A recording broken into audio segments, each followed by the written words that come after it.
Everybody started out the same. Just look back to yesterday. Long before the monster's fame, he started out. Everybody wants someone to blame.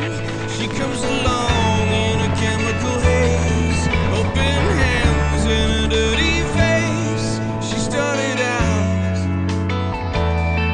He started out.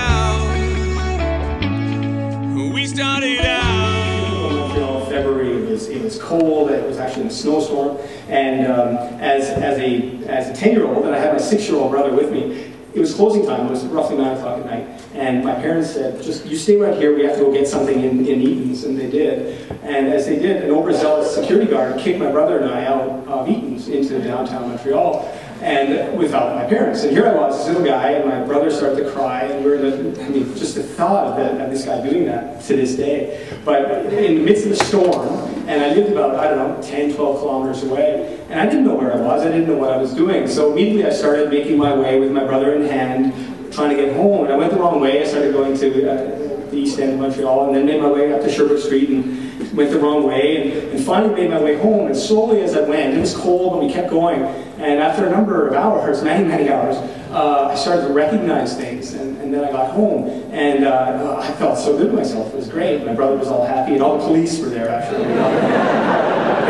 It was this amazing moment for me, and it was like, wow, this is really, for me, kind of the start of it. I guess is my sort of first polar journey.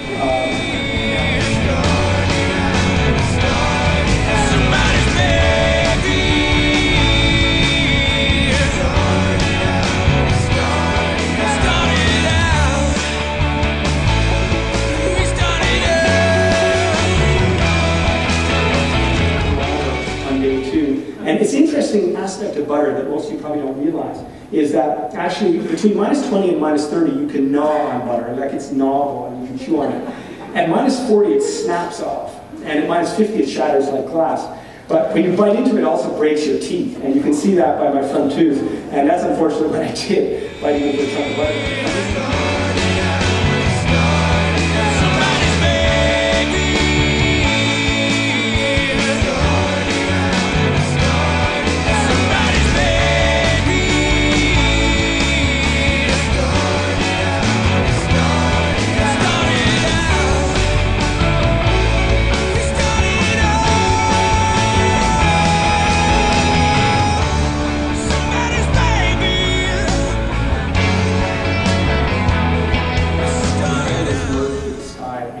Moving around, and you really feel like you're in a bowl of milk, or in the classic ping pong ball.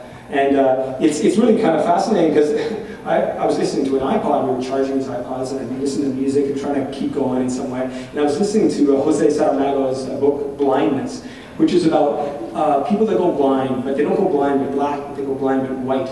And it was the most bizarre thing. I'm listening to this, and I was in this world of white blindness. That and listening to Life of Pi and being adrift on the ocean, I said, why did I pick these books? Something a little bit more upbeat. So I clicked back, and then I had another one by Sherry Gerard, which was The Worst Journey in the World, and it was basically about, Scott's expedition, how he died in Antarctica.